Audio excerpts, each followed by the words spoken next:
Welcome back to the Dota Radio Morning Show, presented by Dota Radio, your internet radio dedicated to Dota 2. Thank you for joining us here on Friday the 13th for episode number 21. We're going to have Liquid Bulba coming on for the second portion of the show today to talk about patch 6.79C, Frostivus, Wraith Knight, Team Liquid, and everything else under the sun. Remember to write into us, guys, morning show at dotaradio.com, and visit us on the web, dotaradio.com/morning show. Today we're back with the regular hosts. Chris is awake and vibrant again this morning. I'm Zayor, your show host. We've got Hippie on the analysis desk. How are you, friend? Very awake. You're right. I'm very alert this morning. It's all good. Good, me too. I had my coffee bright and early as well. And of course, we've got our master of communications pounding away on that keyboard during our introduction. How are you today, Sir Charlie? I'm an awful person, I'm sorry. It's okay, buddy. I know, but what are we going to do about it? And wow. So, a small crowd this morning. Of course, DK and Speed are facing off in an epic best of 3 as we speak on G League.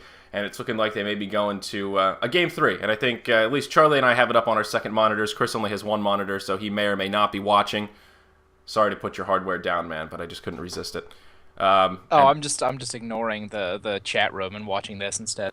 Okay, all right, very Sorry, good. chat guys, I don't love you as much as I love this match. You know, it's pretty epic. Couldn't have chose a worse time here to do today's episode. But we do have a good one nonetheless. Every day that there's a patch, it seems to be a good day here for the morning show. It makes makes our bit of talking points a little bit easier because there is a lot of stuff to talk about. And today's episode is basically going to be dedicated to 6.79C, which did premiere last night. And a lot of stuff did come along with that. So, Chris, today would have been a good day for a little bit of analysis desk on Huskar. He's the one that I'm pumped up about. And when I tweeted the other day, are you more excited about Huskar or Slarking in Captain's Mode? You said no LC. What is LC? Legion Commander? Is that what you were excited about? Yeah. I was just like, well, aren't you more excited for Legion Commander? He's not in Captain's Mode, though, is he? Yeah, but Huskar, I mean, Slark is a cool hero. I'm probably more excited for Slark than Huskar, but overall, I think Legion Commander was the coolest addition we got. Yeah, he's Can't wait right for her to be in Captain's Mode. Yeah, he's okay. We're in Dota 2 now. God. Be correct. I'm so incredibly sad that all of her voice lines are like incredibly sexist. I wanted them to take the incredibly racist Marshall Garithos, which is what LC was in Dota 1, and just turn her into like the most sexist, like man-hating woman on the face of the planet. Yeah, is that what you were really hoping translate for? Translate all the lines. The lesser genders will be purged from the planet. That's what I was hoping for. Dude, Garithos had the most racist lines on the planet because he was, and that was the model they used. He was the guy who really hated Kale in the campaign. So all those voice lines about like blood elves being less than human and being like imperfect beings were translated into Dota. It was hilarious. Oh yeah, it's funny. I like it.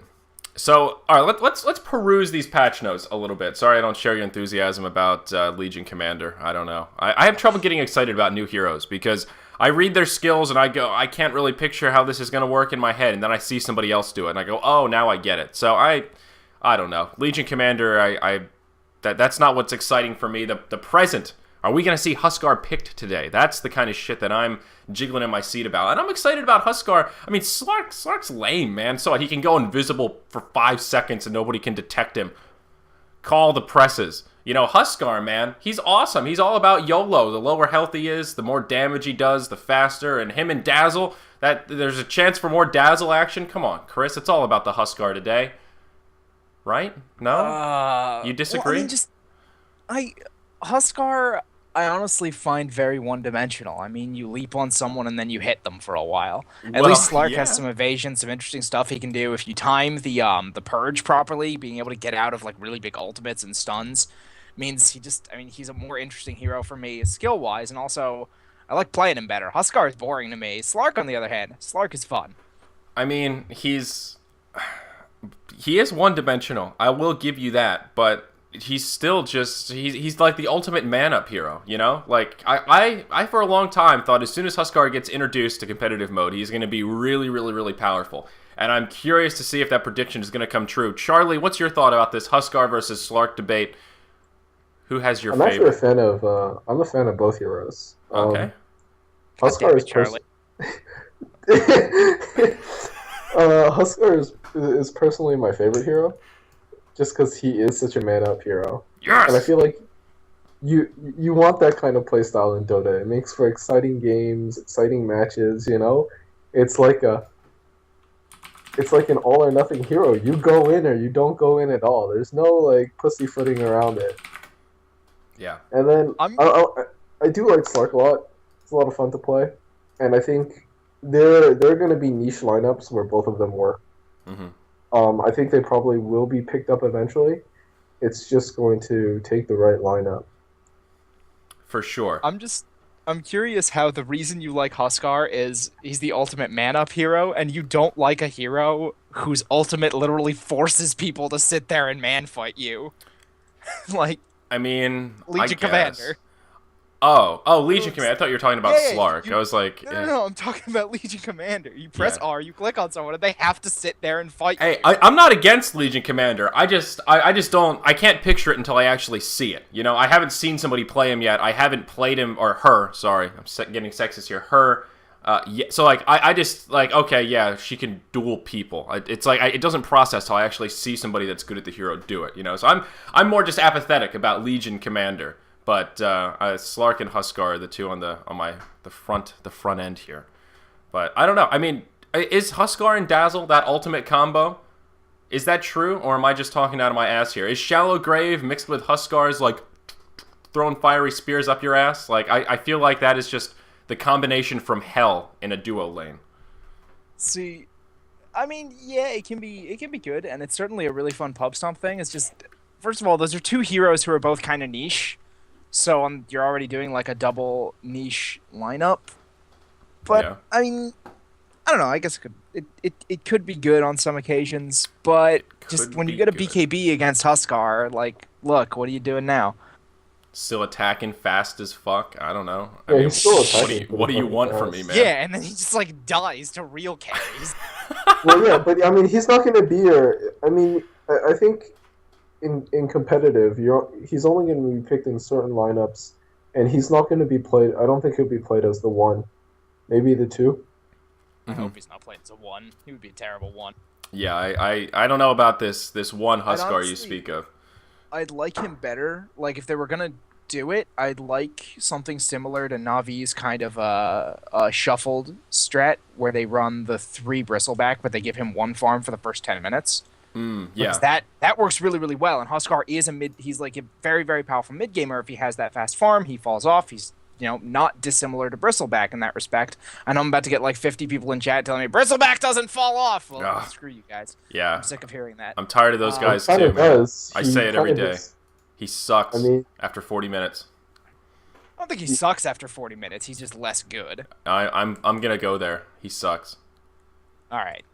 Maybe that's an overstatement. Falls off. I think DK Speed just showed that in the match that just ended. You should see like the chat on Beyond the Summit whenever Zyori or when I'm on, if I say, oh yeah, you know, they gotta win, you know, before like 45 minutes or Bristleback's gonna start fall off, and just like waves of fucking chat spam. Like, oh my god, he doesn't fall off. What are you guys talking about? Seriously. It's like I insulted the soul of Ice Frog. They get so defensive. And they're still upset about the Abaddon thing. They're like, look at this dipshit. He can't even... Yeah, that guy doesn't count. He can't even read. I'm like, dude, I've literally played the clip on stream of Abaddon saying his own name. And he says, Abaddon. Not Abaddon. Abaddon. You were so right, and I'm trying to carry on that righteousness to be on the summit, and they're not ready for it. That's the thing. There's also people chat spamming whenever I'm on. They're like, man, I'd like Hippie better if he pronounced Abaddon correctly. And I'm like, I do. I hate you guys. I'm like, it's Merlini mispronouncing, guys. Don't hate. Appreciate. Hey. Let's not hate on Merlini. The dude's a better caster than I am. I'm not hating on Merlini. He just says Abaddon wrong. He says Abaddon. That's cool, man. I was an Abaddon guy once, and then I saw the light, and I switched it up. But what are you gonna do? Did you see the light or the darkness? I mean, it's Abaddon. Touche, my friend. Touche. Maybe Dark you saw light. So let's talk about this patch a little bit. Let's take a closer look at these notes. Of course, there is a whole lot of lore and Wraith Knight and all that stuff, and we'll mention it if we have time. But there are many more important things that we need to address here on our patch notes. These are the lovely patch notes. Oh, Jesus, that really just screwed up my my overlay action. There we go. So there's a couple things I want to scoot through here. And number one, look at this. Look at this right here. Minimap. You can now put it on the right side of your screen. I know how happy that must have made you, Chris, from your days of competitive League of Legends. Now you can go back to the feel of League with your minimap on the right side. That was a joke. That was pure sarcasm. That's what I want, yeah. But still, it's an interesting change. They're trying to appeal to the Leaguers. Because League of Legends people think that we're crazy. They think we're mental for putting that minimap on the left side. They think that's total bollocks. Even though that's how it started, you ninnies. Interesting. And I like this. I noticed this earlier today. They fixed this thing in the shop where things get stuck on your screen after dragging, and then it gets stuck on that. I thought that was clever. I liked that. I liked that a lot. So here's one little bit. Basically, everything that's in bold is what's really important. And this first one, you now get an abandon if one of your party members leaves.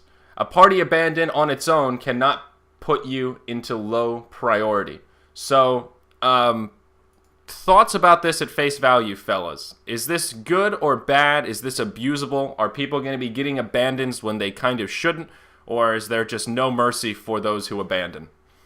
Well, it's in place to prevent people from stack dodging, or from draft dodging, basically. So say you have a stack, right? Mm-hmm. And it requires multiple abandons from one person to put themselves into low priority. So if you get a draft you really don't like, one person abandons before 5 minutes, and then you dodge and you take the next game once everyone else is gone. And then the other person abandons. You can cycle through like 8 games like this. I've never run into this, but it is a thing. Mm-hmm. And I think I did it once. It's just, well, so you're one of those filthy dodgers, are you? Wow, disgusting. I didn't understand what was happening. Everybody that I queued with just said, everybody just leave, and I followed suit, and then afterwards I realized what I did and felt sad. So I guess it is a thing. But, okay, I guess that's not too bad. And I guess if you get an abandon for queuing with your party, and you were upset about it, then you just know not to queue with those douche-lickers again, right? Is that basically the moral of the story? Well, the thing is, and the reason the single abandon is putting you into low priority is so if you're in a stack and somebody gets a disconnect or something, like they have network issues, then you're not going to immediately go into low priority because their internet cut out. Oh, which okay. is good. Yeah, that's good. And so you just have to worry, if you're playing somewhere, if you're playing with people who constantly have network issues, like a bunch of people who constantly have network issues, you're going to have trouble. But quite frankly, people shouldn't be playing Dota in the first place because I'm sick of everything getting screwed up because of that. Oh, me too. I like Dota going smoothly. I see someone in chat still very defensive about this abandon. He says, "Man, that guy's got mist for brains. He can't pronounce that shit. He ain't got no tongue."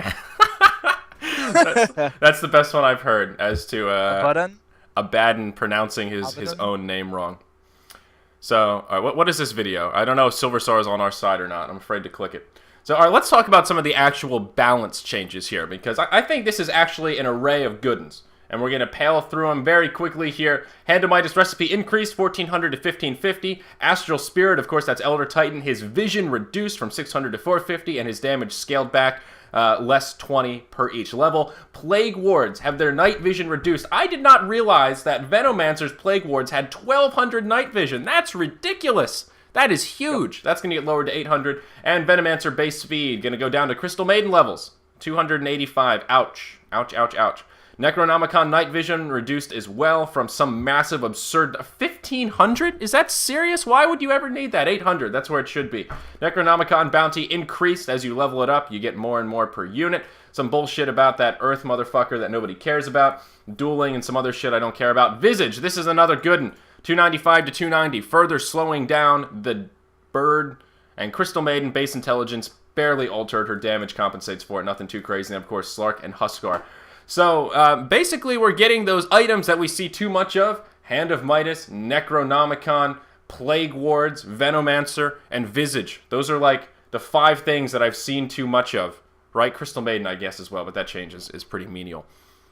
Chris, you are the analysis guy. Are you yay or nay for this 6.79C update? Do you like it? Are you happy?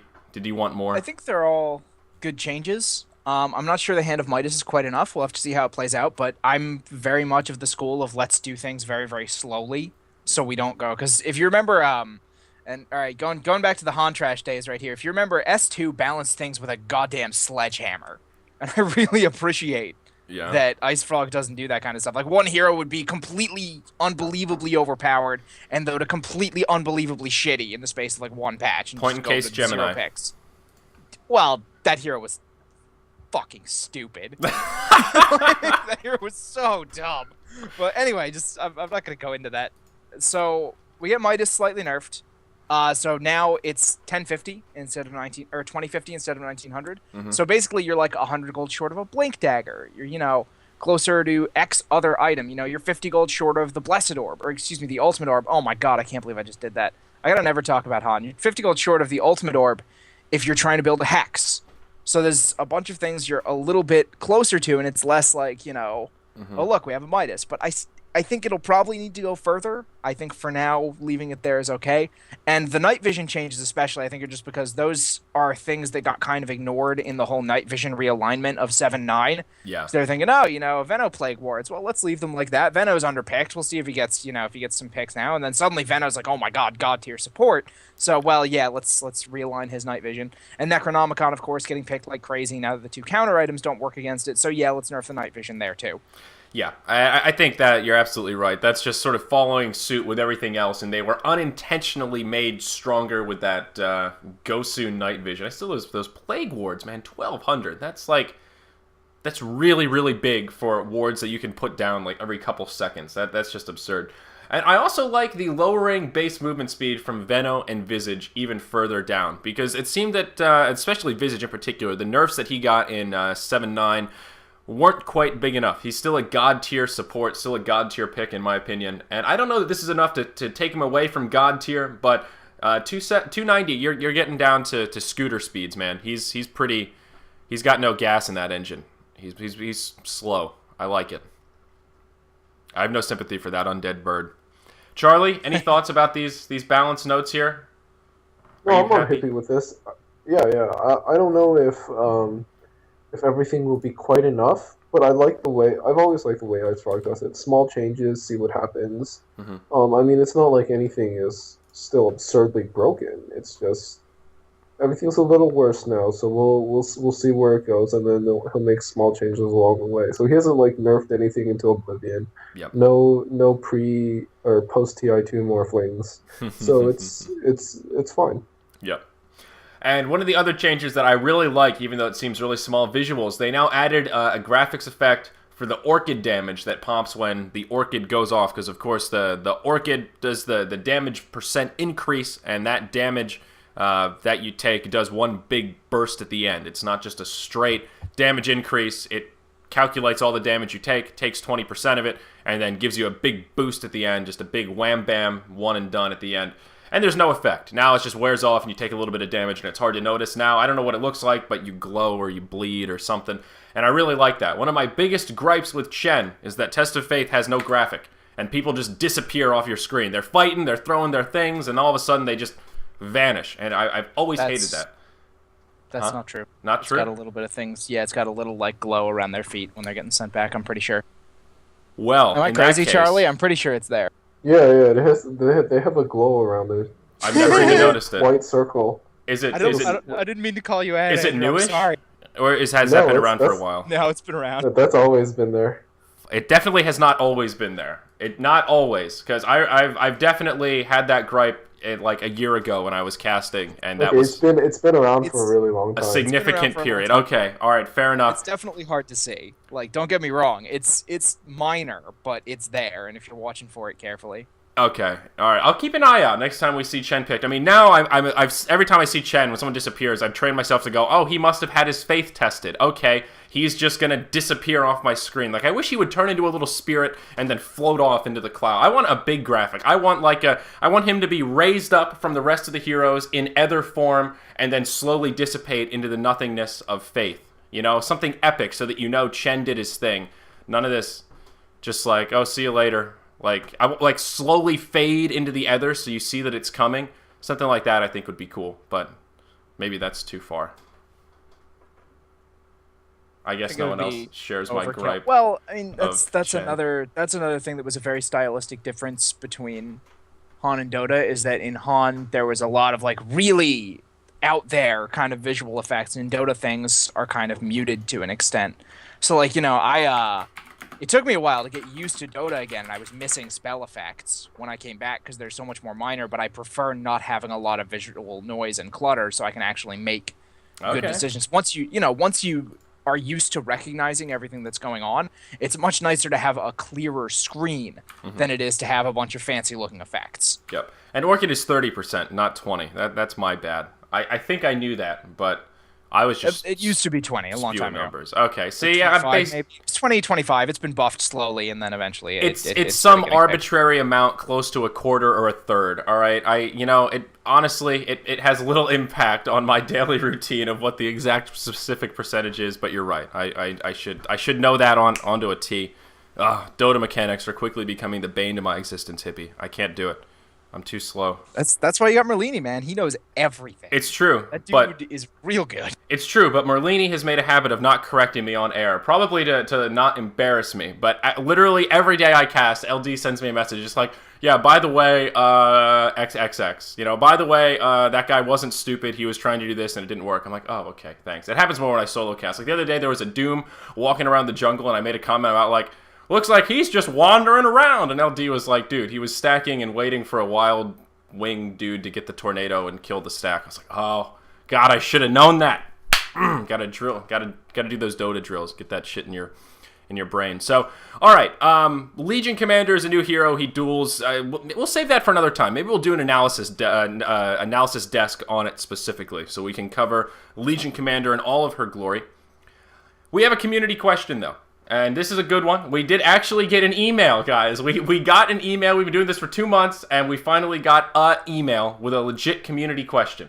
And, of course, with this patch, ranked mode has been released. You can now YOLO queue and track your matchmaking and get all competitive and yell at each other. It's a good bit of fun. And this individual sent us an email saying, guys, what in the world is ELO hell? I've been Googling, I've been looking all over around, and I see this term all over the place, and I just don't understand what it means. Would either of you like to take a swing at defining ELO hell? Oh, fuck. Well, I guess that'll be me then. I was going to give it to Charlie.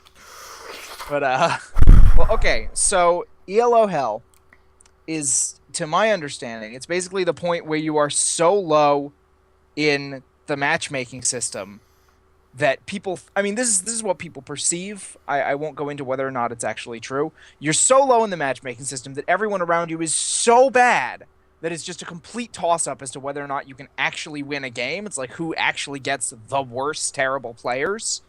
And that would be, so since it's a toss-up, since, oh man, I can't affect this, they're just too bad, they feed too hard, I can't possibly get out of this. And that's why people call it ELO hell, because they think there's no escape. I will say that every time I used to roll a Smurf in X game with an ELO system, I never got caught down there, but maybe if you get low because you're learning the game and then you're getting better, you're slowly getting better, it's very, very hard to crawl your way out, but I haven't personally experienced it. Yes, I think that's a pretty accurate description of ELO hell, and you're exactly right. It's sort of based on that complex, and of course I'm forgetting the name of it, but it is... Dunning-Kruger?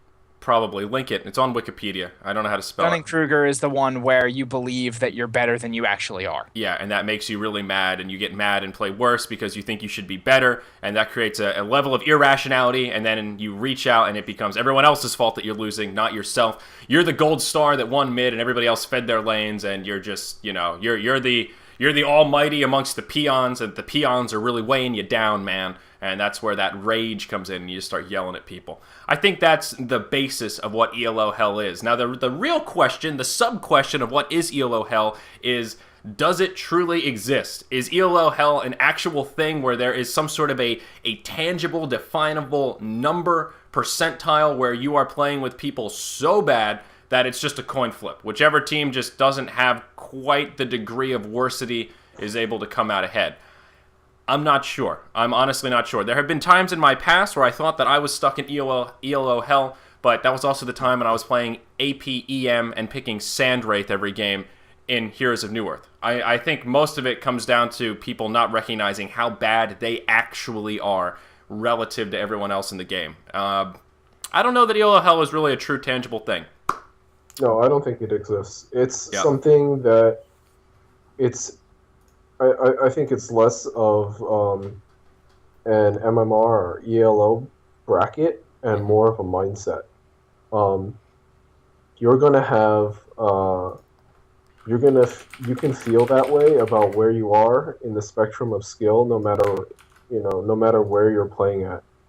I mean, people tend to think that ELO hell is like the bottom of the bracket, but that's not always true for everybody. It's pretty relative to your skill.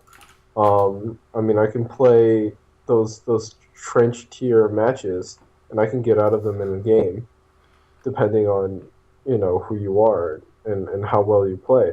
Mm-hmm. But it's ELO hell is basically a plateau. It's your own personal plateau, and it becomes a hell for you once you can't rid yourself of the mindset that everybody else sucks dick and I'm the best. I agree. And Bruno says that's not really Dunning-Kruger, but I just looked it up on Yeah, it is. Wikipedia. It's not really Dunning-Kruger. Dunning-Kruger is where people that are is the phenomenon where people that are better or smarter at something tend to think that they don't know as much or they don't think they are as good as they really are, and the reverse is opposite for people that are on the bottom end, the lower end of the spectrum, where they think they're better than they actually are. The less knowledge, it's basically the phenomenon where the less knowledge you have, the better you think you are, and the more knowledge you have, the worse the worse you think you are. Okay, so it's sort of like an inverse Dunning-Kruger, sort of. Bruno is actually defining it for us Is in he? Is chat. he in chat? Bruno Yes. is like one-upping us Yes. on our. Here we go. All right, so Yeah. Bruno says, and I quote from Twitch chat: Dunning-Kruger doesn't mean that the bad think they're good and vice versa, but rather that the bad think they're not that bad, while the good think they're not that good. But the bad still identifies himself as lower than good. Bruno, I think you nailed it. And Charlie, he's giving you some props for nailing it too. So I'm glad there are people smarter than me on this show to keep this from being a bullshit fest. Because sometimes I just open my mouth and shit comes out. And I'm glad you guys are here to bring me back down to planet Earth. That's good stuff. So anyway, the answer to your question, I think Charlie summed it up well with it's basically a plateau of your skill level. And once you get there, you can't move any forward. I think for a lot of people, it's hard to make that realization of, oh no, 1,600, that's not a really high number, and this is where I'm peaked out. I don't like myself. I think that's where the struggle comes. That's what happened with me. In my head, I was like, I'm better than this.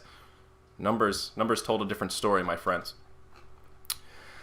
So, do we have anything else here in part one of today? Oh, yes, we do. All right, we got to hurry through this here because we got to get Boba on here. MLG in numbers. That's some serious growth. MLG did just post this infographic. I put it on Reddit. Got myself a little bit of karma. I'm going to pat myself on the back.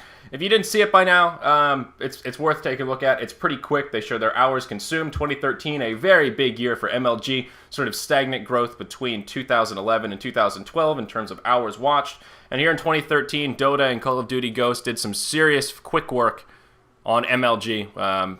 Pretty good, solid amount of growth there.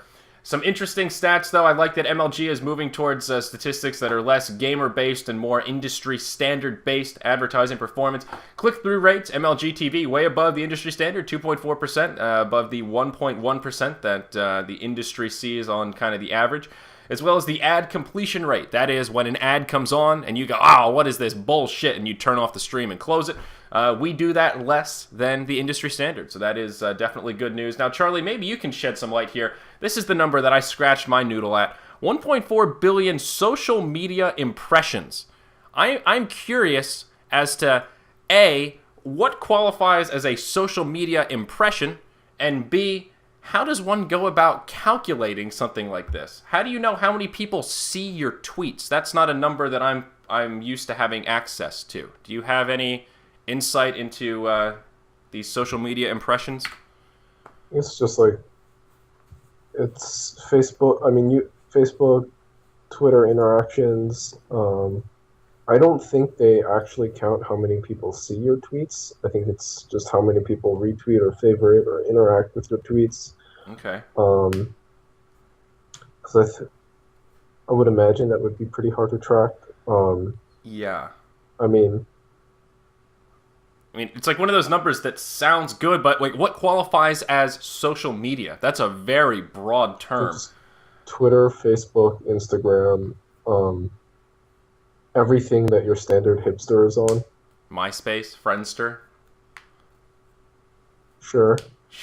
I mean, Sure. it's just, it's just a weird number. I have trouble wrapping my head around, like, oh, okay, let me just swallow that 1.4 billion social. I don't know. I don't want to say it's a meaningless number, but I just don't quite. Chris, do you have any thoughts about this? Bruno, what are social media impressions? Oh, well, I was actually I was about to type this out in chat, but there are people talking about, oh, why do I care about this number, etc. I presume that they're numbering that based on like how many people hashtagged MLG, how many people mentioned it on Facebook, etc. Since they have these automatic gathering systems that these things already have in place, and they can just get those numbers. But these aren't really for us. They're cool for us because we're like, oh, look, Dota did this cool thing for MLG. I mean, Dota is big. This is for advertisers. That's exactly why they've created these infographics, why they have this data, so they can say, look, this is how huge we are right now. This is how big we've got. You advertise with us. You give us more money. We make bigger and bigger events. We keep growing. Look at the audience you're going to reach. They even had at the bottom of that second one, like, here is the target audience, like male. Like 90% male, 50% 16 to 24, stuff like that. I didn't catch all of it, but I saw it at the bottom of the graphic you pulled up. Yeah. It's like, look, here's how much we get. Here's the audience you're going to reach. If you want to reach that audience and you want to reach these huge numbers, give us money. Yep. Absolutely. Those demographics do come in handy. That's one of the big selling points. But you're right. It is not for us. It is for advertisers. Still interesting data to look at. Do with it what you will. There's actually a lot of good info on the Reddit thread that I put up, even though I made the title misleading as hell. I did it very quick and said, oh, look, they had 100 or 1,500% growth in 2013, and that's not really true. That's what they had over the past 3 or 4 years inclusive. So, yeah, check out the Reddit thread. I think it still might be on the front page, maybe the second page. So, all right, guys, that's going to be part 1 here of the episode 21 of the Dota Radio Morning Show. Liquid Bulba going to be joining us in just a couple minutes. Buckle your seatbelts because it's about to get bumpy.